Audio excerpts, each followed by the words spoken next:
Good morning, everybody. The title of this presentation comes from Elliot, who is a pupil in Year 4. I think in recent years we've begun to realise the importance of pupil voice and the fact that young children can and indeed should play a role in conservation. This is a quote from Louis Schwartzberg. He spent a lifetime doing time-lapse photography, and it struck a chord with me because it talks about the need to fall in love with the nature around us. And I've come to realise it's our job as adults, perhaps, to facilitate and give children the opportunities to fall in love. As adults, our problem is we're often so busy that we forget to look. And it was some years ago, as part of a very nice citizen science project, this resource came in the post. I remember unpacking it, looking at it and thinking, oh, they must be asking us to compare UK species with these species abroad. And then it dawned on me that these were actually the big six. These are UK species. And it was a pivotal moment for me because I'd always thought of myself as being interested in nature. And I thought, how have I lived on this earth for so long and never noticed? And I think, again, with all the research that's coming out of Derby and other universities, taking time to notice nature is very important for learning engagement. And these little diagram, these 6 bumblebees, that was the beginning of my fascination with bumblebees and my journey in towards loving them. You can link practically any subject with outdoor education, but for me, the 3 subjects that really lend themselves to nature engagement are science, particularly citizen science, technology and art. And if you can find ways to combine 2 or 3 of them, that for me is when you get that sense of awe and wonder, the building of that emotional connection that we need. So why citizen science? Well, citizen science is a way of getting children to know their patch, to know the wildlife that's there. There's something important about being part of something bigger, and the fact that it's real life research, that is a great motivator for children. The surveying, particularly if it's surveying over time, builds up that sense of place, and you get to know what's in your school grounds. And once you've got that sense of belonging, that's when I found the caring begins. Certainly before the first lockdown, one of the most immediate thoughts of our pupils was, well, what's going to happen to all the plants that we've put in? What's going to happen to the wildlife within? So it's a genuine caring that develops. There's a few citizen science projects here, all of them currently running, all free to take part of, and ones that are well resourced and work. What's Under Your Feet? It's run by the pod. It involves the British Trust for Ornithology as well. And it's about getting children to dig up a patch of turf and investigate the invertebrates that are there, and thinking about how invertebrate numbers link to decreases in the bird population. And I found that for children, it's important for them to know what's in their school. When they get involved as a group, we have children who've never handled worms before, and there's something about being with other people. The enthusiasm is infectious, and 9 times out of 10, every single child will end up getting muddy, feeling those worms. And it's different species for different children. As adults, we don't all fall in love with the same people. And for some children, it will be worms. For some children, it will be mammals. And I think we need to expose them to a range of species. So cross-pollination.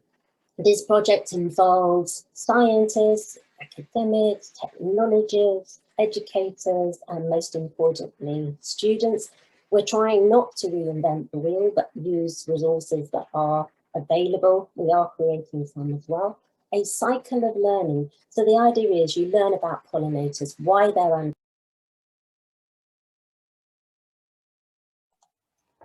Sorry, Julie, you just popped yourself on mute, it looks.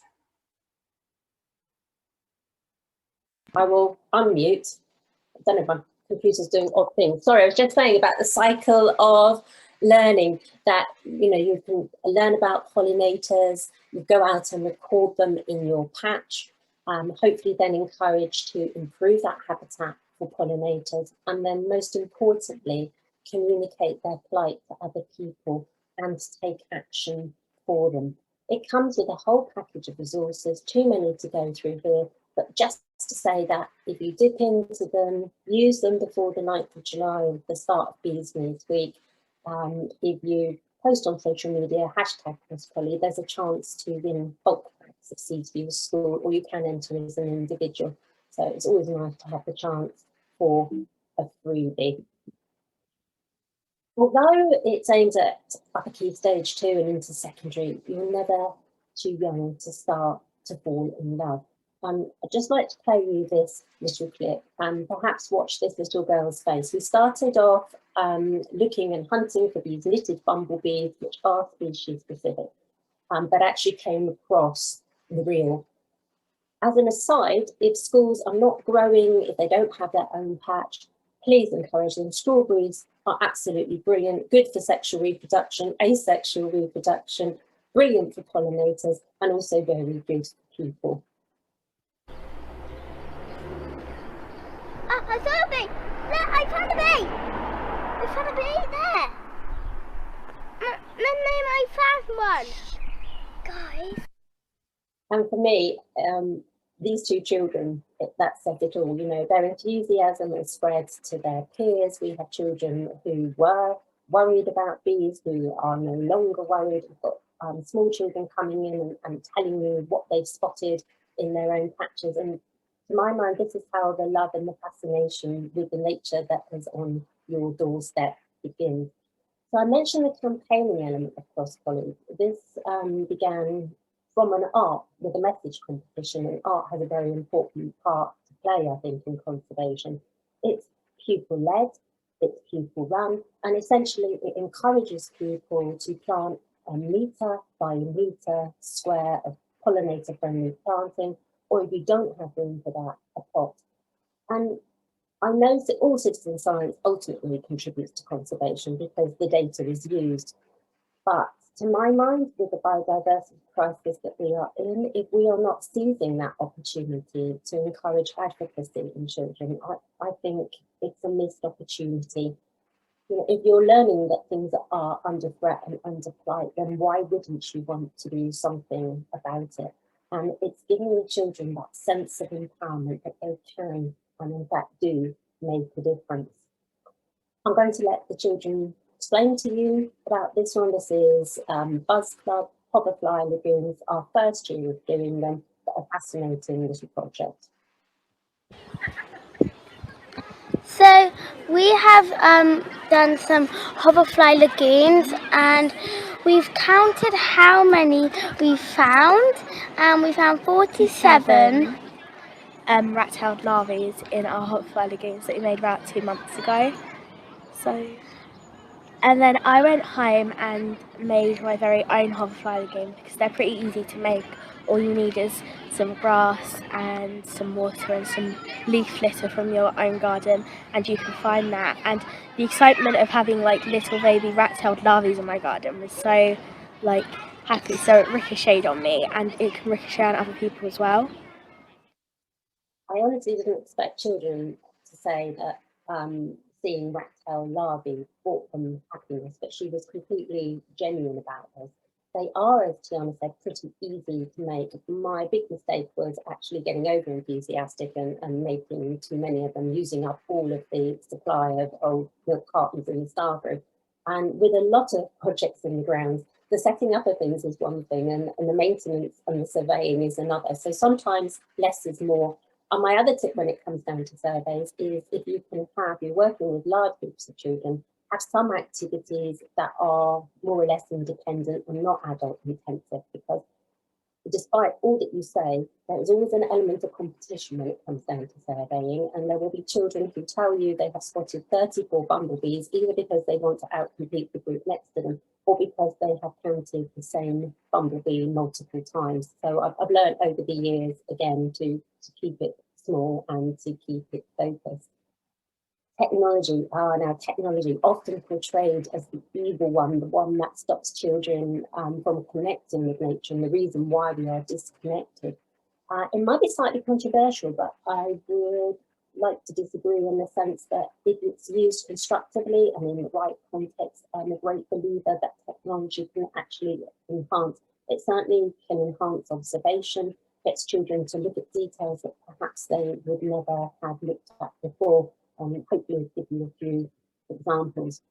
We were very lucky during lockdown. We had a workshop by Ian Green, Wildlife Wonder. He did it remotely and online. I was working with bubbles of children from reception through to year 6. Each and every one of them got some magic out of that workshop.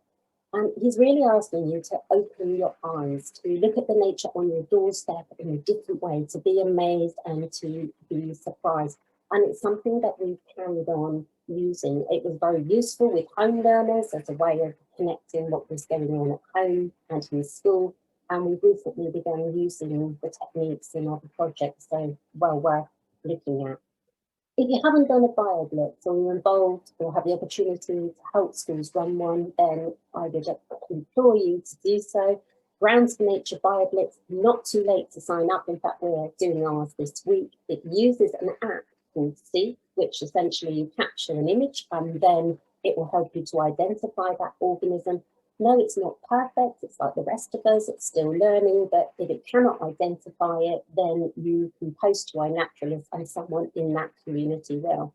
And again, people say to me, oh, well, Bioblitzes, they're just scientific collection of data. They're not about nature engagement.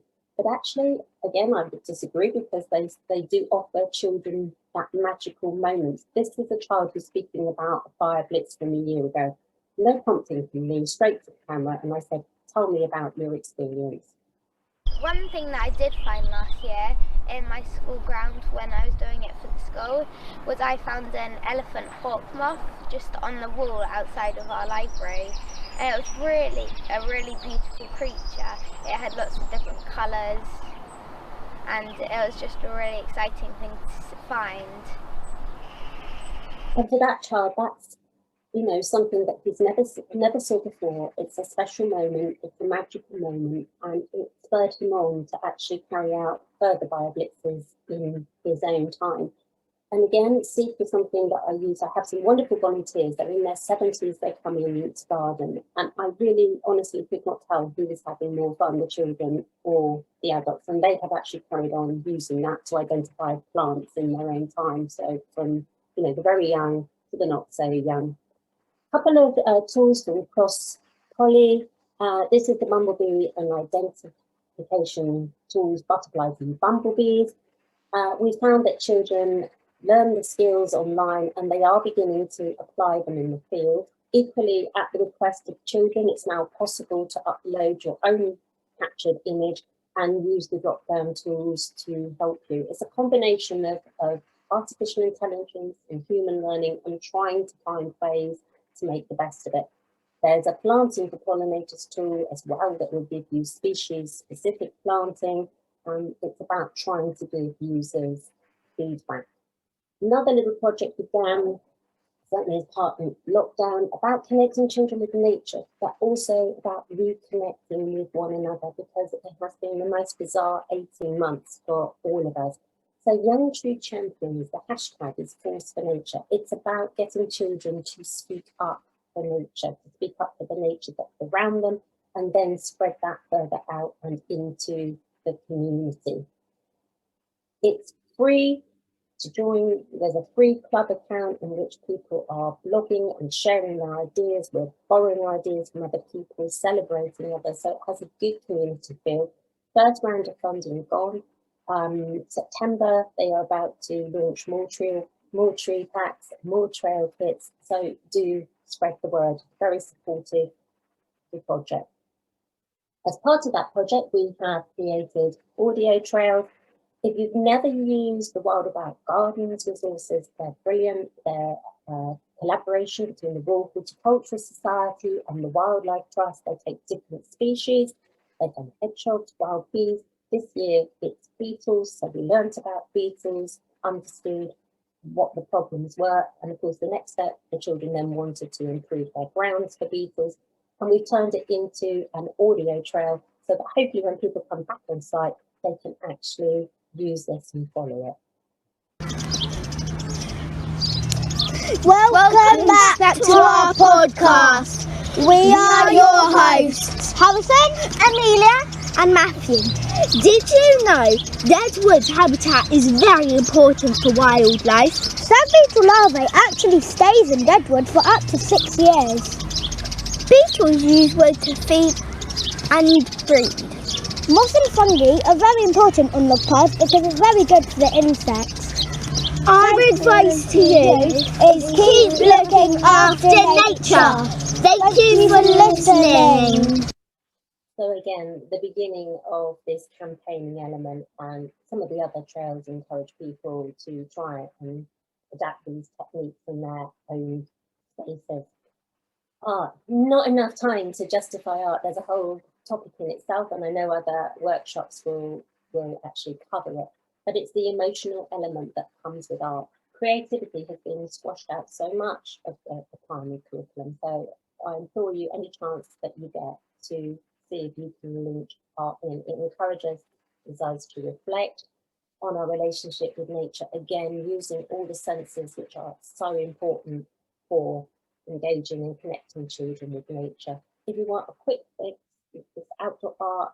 Adele Darlington, contact her on Twitter. Free to download her resources, but she also does some inspirational work back in the classroom, inspired by the natural world.